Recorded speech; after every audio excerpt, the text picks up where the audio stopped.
추미애 법무부 장관의 첫 검찰 인사 후폭풍이 정치권에서 거세게 불고 있습니다. 민주당은 윤석열 검찰총장이 항명이라며 압박을 강화하고 있고, 한국당은 검찰에 대한 대학살 인사라며 추 장관에 대한 탄핵 소추안을 발의했습니다. 총선을 석 달이 앞두고 격화되고 있는 여야 갈등과 전국 상황, 강병원 더불어민주당 의원과 조혜진 전 새누리당 의원과 짚어보겠습니다. 두 분 어서 오세요. 예, 안녕하십니까. 네, 추미애 법무부 장관의 첫 검찰 인사 정치권에서 논란이 되고 있습니다. 여권에서는 균형 잡힌 정당한 인사다 이렇게 평가하고 있는 반면 보수 야권에서는 대학살이다 이렇게 비판하고 있습니다. 먼저 강 의원님 말씀부터 들어볼까요? 어떻게 평가하십니까?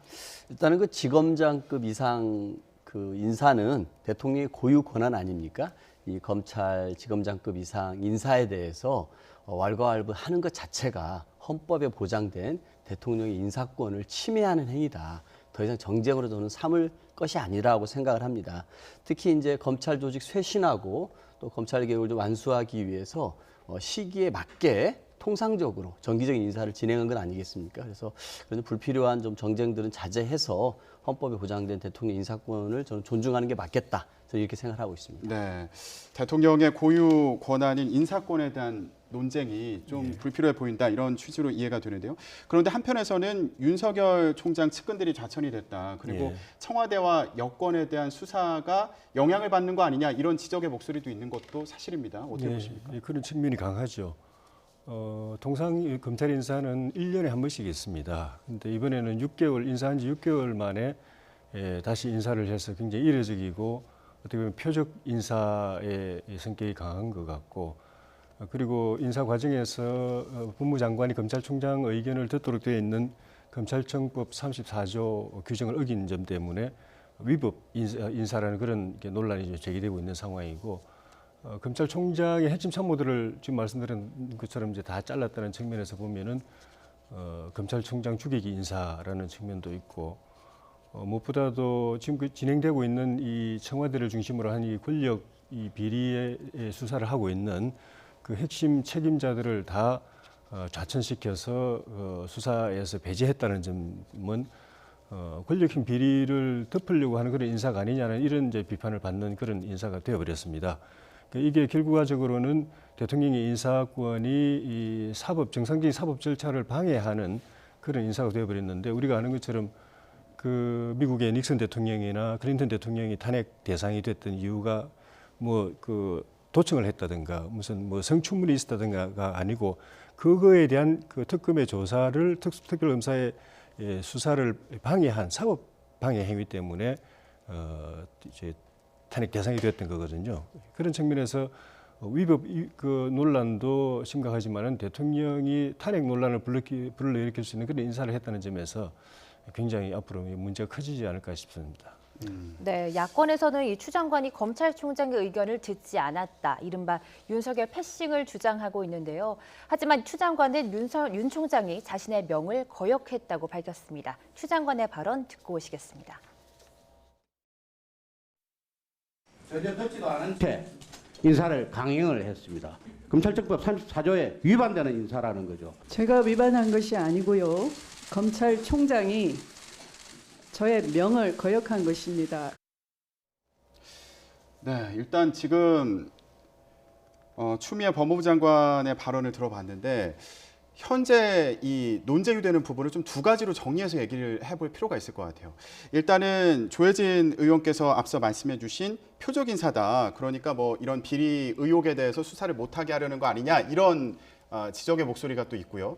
또 하나는 추미애 법무부 장관 같은 경우에는 인사를 공식적으로 내기 전에 윤석열 총장에게 의견을 들으려고 했다. 요청했지만 윤석열 총장이 의견을 주지 않았다. 결국에 그 명령을 거역한 거다. 이런 또 공방이 붙고 있는 상황입니다. 이 두 가지 부분에서 어떻게 보시는지 좀 정리 부탁드릴게요. 일단은 아까 조혜진 전 의원님께서 탄핵을 언급하셨는데 되게 부적절한 얘기인 것 같습니다. 제가 그렇기 때문에 대통령의 고유한 인사권이라고 헌법에 보장된 것이라고 얘기했음에도 불구하고 좀 탄핵을 언급한 건 되게 부적절한 저는 발언이라고 생각을 합니다. 좀 그런 것 좀 유감스럽게 생각을 하고요. 네. 저는 표적 인사다. 저는 이런 부분 측면도 저는 있다고 생각합니다. 청와대가 발표할 때는 통상적인 정기적인 인사다라고 얘기를 했습니다만 솔직히 이 정치 검찰들의 행태에 대해서 우리 국민들이 되게 의아한 모습이 많이 있지 않았습니까? 이 검찰 개혁을 강력하게 추진하는 청와대와 여당에 대해서는 정말 과할 정도로 광범위한 수사, 이런 수사들 진행됐다는 우리 국민들이 다 봤습니다. 근데 검찰 기득권을 지키는데 앞장서면서 공수처 설치를 끝까지 반대했던 한국당에 대해서는 아예 수사를 안 하거나 뭉개버렸었죠. 우리 국민들이 느끼는 게 그런 거 아닙니까? 이 공수처가 설치가 되고 공수처 설치법이 통과되고 나서야 네. 이 패스트트랙 그 폭력 난동 사태에 대해서 기소를 발표했는데 네. 그것도 보면은 정말 기계적인 균형을 맞춰가지고 여당 의원들도 기소에 포함시켰단 말이에요. 한국당의 그 폭력을 행사하고 의왕가를 점거하고 동료 의원을 감금했던 사람들 중에 일부만 또 기소를 하는 거 다 봐왔습니다. 그러면서 우리 국민들이 생각하는 건 과연 이 검찰 권력이 정당하게 법 앞에 누구나 평등하게 라는 헌법 정신을 실현한 것인가 이런 생각하는 거 아니겠습니까? 나경원 원내대표 자녀 입시불에 대해서 8차례 고발이 이루어졌습니다만 나경원 원내대표 소환 조사했다는 얘기 들어보셨습니까? 황교안 대표도 마찬가지입니다. 장제원 의원 아들 음주운전 사건 볼까요? 이게 벌써 넉 달이 지난 사건입니다. 검찰이 가져간 지가. 그런데 장제원 의원이 법제처에서 공수처 설치를 그렇게 막아주고 검찰 기득권 지키는데 그렇게 앞장서 주니까 유야무야 시간을 끌다가 이제서야 기소하는 행태를 보였습니다. 저는 그런 표적 수사라는 말 일부분에 관해서 저는 문책성 인사도 포함되어 있다라고 생각이 들고요. 네. 추 장관님의 의견에 대해서는 저는 명확합니다. 7일 날도 그렇고 8일 날도 그렇고 검찰총장한테 계속 한번 오시라. 전화 통화도 1시간씩 하고 6시간씩 기다리고 인사안을 갖고 오라는 거, 의견을 갖고 오라고 얘기했다는 거 아닙니까? 네. 저는 이거는 검찰총장이 법무부의 외청입니다. 이 외청장이 법무부 장관의 지시를 거역한 명백한 항명이기 때문에 저는 여기에 적절한 징계 사유가 되는지 모르겠습니다만 저는 이게 공직기강 확립 차원에서라도 명확하게 네. 징계를 해야 될 사안이 아닌가 싶습니다. 네. 앞서서 조 의원님 같은 경우에는 이번 검찰 인사가 그 권력형 비리를 덮는 뭐 그런 행위로 이어지는 거 아니냐 이런 우려는 아까 지적을 해주셨으니까요. 예. 그럼 이번에는 지금 방금 전에 말씀하셨던 그 추미애 법무부 장관이 지적한 부분이요. 윤석열 총장에게 의견을 드리려고 했는데 오히려 명령을 거역한 거다라고 이렇게 지적하고 있는 부분에 대해서 어떻게 보시는지 말씀 부탁드립니다. 추 장관님 제가 초선 때 환경노동위원회 위원장으로 모셨던 분인데 그 명을 거역했다 이 발언하시는 걸 보고서 꼭 마치 뭐 조선왕조 500년 사극 보는 듯한 그런 느낌이 드는데 민주화 운동을 한 정당이 이 의식 구조는 오히려 봉건왕조 그 전제군주 의식 같은 그런 게 있지 않나 하는 생각이 들 정도로 굉장히 부적절한 이 발언을 하시던데 명이라고 말하려고 하면은 법무장관의 그 의견 청취가 장관의 권한이 돼야 됩니다. 그리고 권한이 되려면은 검찰청법 34조에 검찰 인사를 할 때 법무장관은 검찰총장의 의견을 들을 수 있다라고 되어 있으면 그거는 법무장관의 권한입니다. 예. 그리고 이제 검찰총장은 의무가 됩니다. 그런데 실정법 검찰청법 34조에는 장관이 의견을 들어야 된다라고 되어 있습니다. 장관의 의무로 해놓은 겁니다. 이거는 의견을 제시하는 것은 검찰총장의 권한입니다. 물론 검찰총장이 뭐 법무부에서 보내온 안이 보면 잘 되어 있어서 저희로서는 뭐 별로 뭐 더 할 거 없습니다. 그냥 특별히 의견 제시할 것 없습니다. 할 수 있는 것도 그 검찰총장의 권한이에요. 그러니까 장관의 의무로 규정되어 있는 걸 갖다가 자기 권한으로 생각하고서 지시했는데 안 했다라고 말하는 것부터가 이제 법하고 완전 거꾸로 지금 생각하고 계신 거고. 그다음에 의견 청취하는 것도 법무부가 안을 먼저 만듭니다. 만들어서 주면서 우리가 만든 안이 이건데 검찰청에서 의견이 있으면 제시하라고 이야기해야 됩니다. 그럼 시간을 줘야죠. 미리 그 검찰인사위원회 하기 전에 그걸 검찰청에다가 안을 줘야 되고 법무부가 만든 인사안을 줘야 되고 그에 대해서 그 검찰 내부의 의견을 갖다가 취합해가지고 검찰청의 의견을 정리할 수 있는 시간을 줘야 됩니다. 그런데 여기서는 이번에는 그 추미애 장관이 안을 안 줬어요. 30분 전에 그 명단을 줬다 이렇게 전해지고 있는데 제가 알기로는 안을 안 줬습니다. 그리고 30분이라는 거는 그 안을 통과시키는 검찰인사위원회 회의 30분 전에 총장 보고 들어오라고 그런 겁니다. 들어와서 의견을 제시하라 그러면서 검찰청에 인사안을 가지고 와서 보고하라고 그런 겁니다. 검찰청은 인사안을 만드는 곳이 아닙니다. 인사안은 법무부가 만드는 것이고 법무부가 그걸 제시하면 검찰청은 그걸 보고서 검찰청 안에서 예를 들면은 기능상 배치가 이렇게 되면 좋겠고 기수는 안배는 이렇게 됐으면 좋겠고 지역 안배는 뭐 이렇게 됐으면 좋겠고 하는 의견이 있을 때 제시하는 겁니다. 그러니까 검찰청 안, 그 법무부 인사안이 제시가 돼야 검찰청도 안을 그 의견을 제시할 수 있는데 그걸 하지 않고서 오라고 하는 말은 결국은 의견을 들을 의사가 없다는 거고 오지 말라는 거나 마찬가지로 이제 검찰총장이 이해를 했다고 저는 그렇게 보여집니다. 강 의원님은 어떻게 보세요? 지금 그 전에 충분한 그러니까 의견을 들을 만한 준비가 안 돼 있었던 거 아니냐 법무부 장관 쪽에서도요. 그런 입장으로 읽히는데 이분은 어떻게 보시나요? 저는 그 추미애 장관께서 그렇게 명을 거역했다라는 표현을 쓴 이유는 이 인사를 하는 과정에서 이 검찰이 기득권 지키기 위해서 얼마나 혈안이 되었는지 그 행태를 똑똑히 보신 것 같아요. 밖에서만 이렇게 검찰이 그렇게 검찰 공화국이다, 검찰 기득권 지키기에 정말 똘똘 뭉쳐있다는 얘기 듣다가 직접 당신께서 장관이 되어서 보신 거라고 생각합니다. 그래서 그렇게 표현하셨다고 생각이 드는데 만약에 검찰청법 34조 1항에 따라 가지고 들어야 한다라는 게 의무 규정이고 이걸 듣지 않으면 처벌 규정까지 있다라면은 조 의원님 말씀하신 게 맞을 것 같습니다. 근데 만약에 검찰총장이 들어야 한다는 이 조항을 가지고서 의견 제시를 안 해서 대통령의 인사권이 헌법에 보장된 인사권이 실행할 수 없다라면은 문제가 되겠죠. 그렇기 때문에 이 조항에 대해서는 그런 참조 사항이라고 저는 생각이 듭니다. 그리고 어쨌든 장관이 총장에게 1월 7일에도 의견을 제시하라고 얘기했고 1월 8일에도 제시하라고 그랬고 심지어 6시간까지 기다리기도 하지 않았습니까? 이런 것들을 봤을 때는 이 검찰총장 스스로가 이 법무부 장관 그리고 대통령의 인사권에 대해서 인정하지 않으려고 했던 뭔가 항명을 하려고 했던 것이 저는 정황상으로 나타났다라고 생각이 듭니다. 네, 이런 가운데 이제 민주당 쪽에서는 항명을 문제 삼아서 윤 총장을 징계해야 된다, 처벌해야 한다는 주장도 나왔습니다. 이해찬 민주당 대표의 얘기 들어보시겠습니다. 지난 검찰 인사 과정에서 발생한 검찰의 항명은 그냥 넘길 수 있는 일이 아닌 것 같습니다. 검찰이 지금까지 이런 행태를 해왔기 때문에 검찰 개혁을 해야 된다는 요구가 많았던 것입니다. 검찰청은 이번을 계기로 해서 자기 혁신을 하고 검찰 본연의 모습으로 돌아갈 수 있도록 반성을 해야 될 것입니다. 네, 민주당 이해찬 대표 윤석열 총장의 항명을 그냥 못 넘어간다 이렇게 말을 했고요.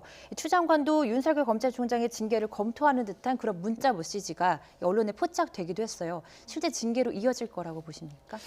한번 그거는 뭐 더 보실 것 같아요. 과연 이제 이 검찰총장의 이 행태가 그 직무를 게을리한 사안으로 해서 그 징계 사안이 되는지는 좀 면밀히 살펴보실 것 같습니다. 예. 근데 제가 봐서는 이 과정을 보면서 이렇게 이 검찰총장이 어쨌든 대통령과 법무부 장관의 지시를 저는 거역했다고 보거든요. 인사권을 침해했다고 보기 때문에 이 법을 잘 지키고 여기에 정말 앞장서야 될 검찰총장 스스로가 법치를 좀 훼손한 행태다라고 생각이 듭니다.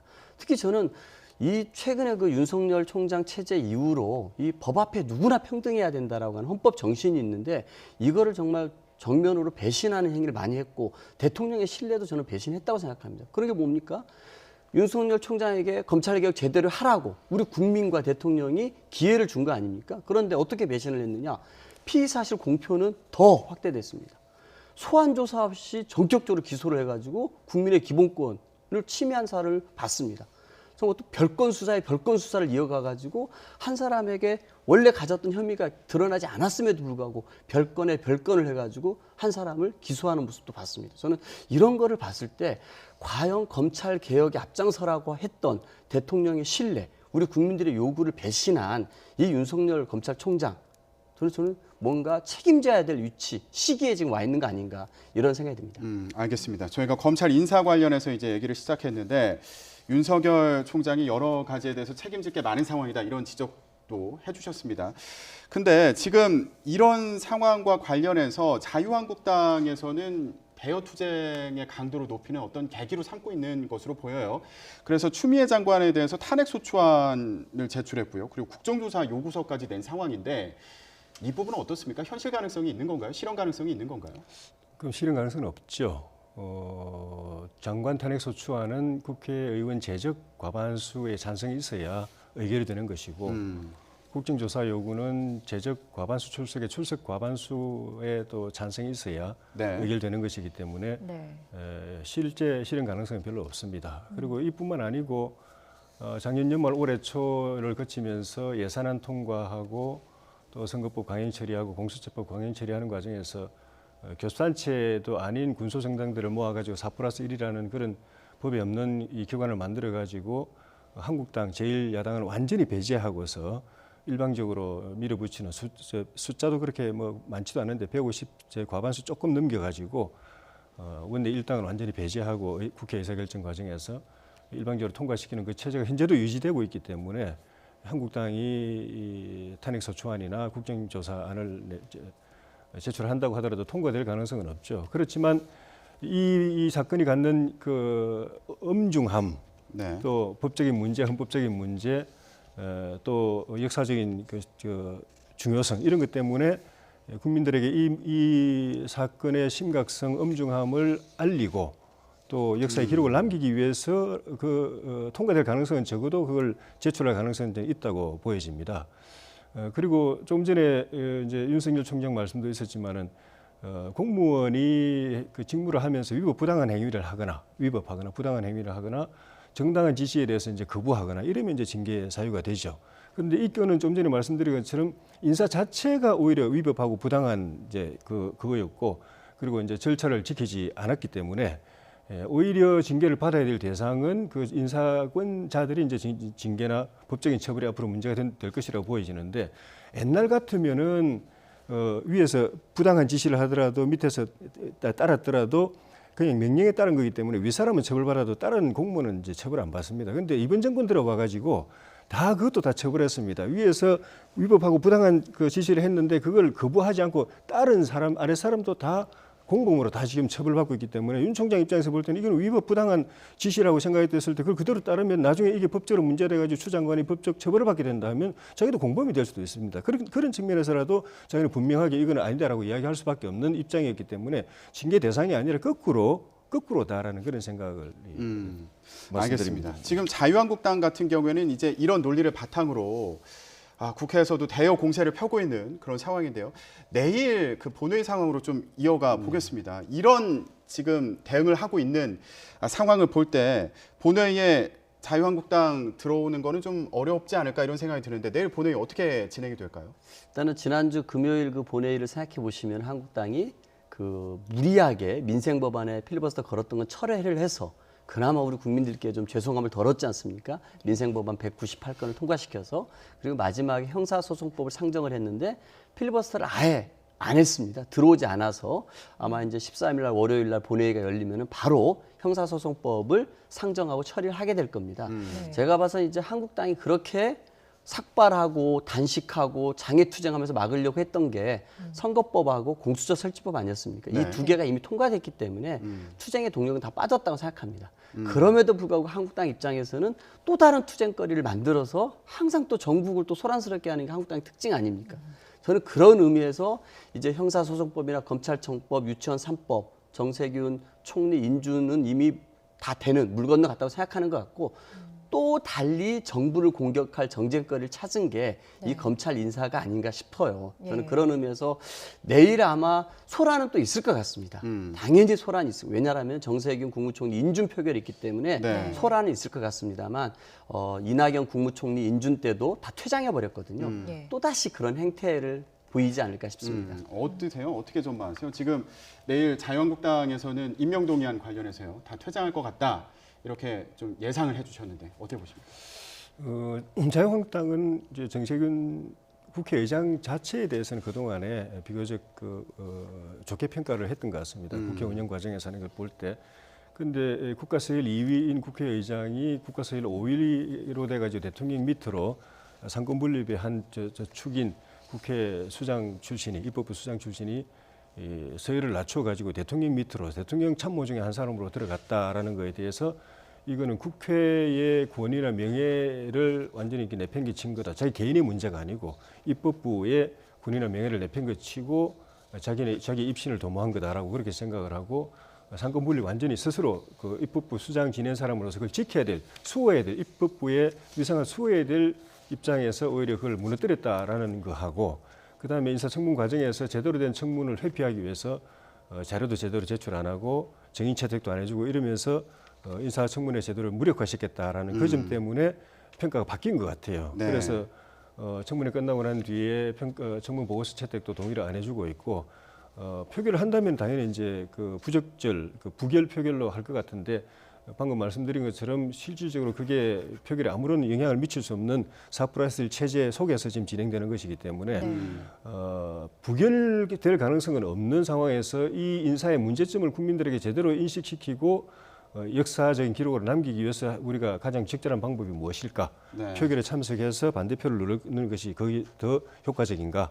아니면은 표결에 불참해서 이 표결 자체를 인정하지 않는 것이 더 효과적인가에 대해서 고민하고 아마 결론을 내릴 것 같습니다. 네, 알겠습니다. 자, 이렇게 내일 본회의가 끝나면 여야는 본격적으로 총선 체제에 돌입하게 될 텐데 이 부분을 좀 짚어보도록 하겠습니다. 오늘 좀 이렇게 관심이 가는 부분이 자유한국당과 그리고 새보수당이 통합추진위원회 이제 구성하지 않았습니까? 그래서 예. 앞으로 이거 통합을 하는지 마는지 이 부분도 관심인데 여기에 더해서 안철수 전 바른미래당 대표가 설전에 들어올 거다 뭐 이런 얘기도 있더라고요. 예. 여기에 또 함께 하게 될 건지 어떨 건지 또 관심이 있습니다. 어떻게 전망하십니까? 보수 진영 범야권 또 범중도 보수 통합 세력 또는 이제 반문 정치적으로 반문 세력이라고 할 수 있는 이 세력에서 가장 이상적인 시나리오는 범보수 통합을 이루고 거기에 안철수 대표 세력까지 같이 참여하는 것이 가장 이상적인 이 그림일 것입니다. 그렇게 된다면 저는 개인적으로는 이 범보수 중도 통합 이 정당이 올해 4.15 총선에서 과반수 의석까지도 저는 획득할 수 있다고 굉장히 낙관적으로 기대를 하고 있는 입장인데, 근데 그만큼 또 쉽지가 않은 과제입니다. 현재 진행되고 있는 자유한국당과 새로운 보수당 간의 통합도 자유한국당 내의 강경 친박 세력이 통합 자체를 반대하고 또 통합의 조건으로서 그 탄핵의 문제는 일단 덮고 가자라고 하는 그 주장에 대해서 반대하고 그 덮는 걸 황교안 대표가 직접 또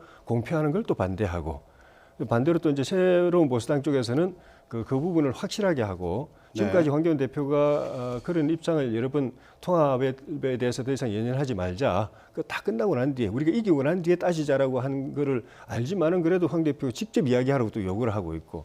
그래서 쉬운 과제는 아니지만은 만약 이게 잘 된다고 한다면은 그 안철수 전 대표 입장에서도 결론을 속단할 수는 없지만은 이 흐름에 중도 보수 야권 통합의 흐름에 참여할 수밖에 없는 그런 이 상황도 저는 올 거라고 보여집니다. 알겠습니다. 그러니까 일단 자유한국당과 새보수당이 어떤 모습을 보이느냐가 중요하다 이런 말씀으로 이해가 되는데요. 강병원 의원님 어떻게 보세요? 그 보수 통합 이 움직임에 대해서 어떻게 평가하시는지 궁금합니다. 일단은 이게 보수가 통합을 하고 국민들에게 뭔가 신뢰를 얻으려면은 새로운 보수는 이런 모습입니다라고 하는 혁신의 모습, 자기 반성에서 출발한 혁신의 모습, 새로운 가치를 저는 제시하는 게 먼저일 것 같습니다.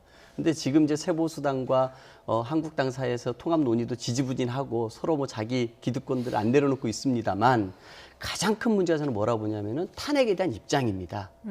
탄핵 문제를 덮고 가자, 혹은 탄핵을 부정한다. 이런 얘기들이 강력하게 있는 거 아니겠습니까? 그런데 탄핵이라는 문제를 생각을 해보십시오. 우리 국민들이 광화문 광장에서 그 추운 겨울을 촛불로 박근혜 정권을 탄핵한 거 아닙니까? 국민이 주권자로서 한 일입니다. 그리고 우리 국회가 234석이라는 압도적인 찬성으로 탄핵을 의결했습니다. 우리 사법부가 탄핵을 심판한 것이거든요. 이거를 부정하는 세력? 이거는 결국은 대한민국의 헌법 정신을 부정하는 겁니다. 주권자들의 힘을 부정하는 거거든요. 이것을 부정하거나 덮고 넘어가는 탄핵, 무슨 통합이 무슨 의미가 있겠습니까? 이거는 오합지졸들의 모임이기 때문에 이러한 탄핵이 정치공학적으로 가능할지 모르겠습니다만 국민들 사이에서 인정받지 못한다고 생각합니다. 진짜 보수가 하려면은 헌법 정신에 맞게끔 보수의 새로운 가치를 내세우는 거고, 그럼으로써 국민들에게 뭔가 믿어주십시오라고 하는 게 맞지, 이 박근혜 탄핵을 부정하는 세력들, 오합지졸들, 짬뽕 같은 사람들 다 모아가지고 된다? 저는 성공하지 못한다고 생각하고 가능하지도 않다고 생각합니다. 알겠습니다. 통합을 위한 통합은 성공하지 못할 것이다 이런 말씀으로 이해가 되는군요. 자, 오늘 검찰 인사 그리고 이 영향을 받고 있는 것으로 보이는 정치권 상황까지 짚어봤습니다. 강병원 더불어민주당 의원, 조혜진 전 새누리당 의원과 함께 얘기 나눴습니다. 오늘 말씀 고맙습니다. 감사합니다.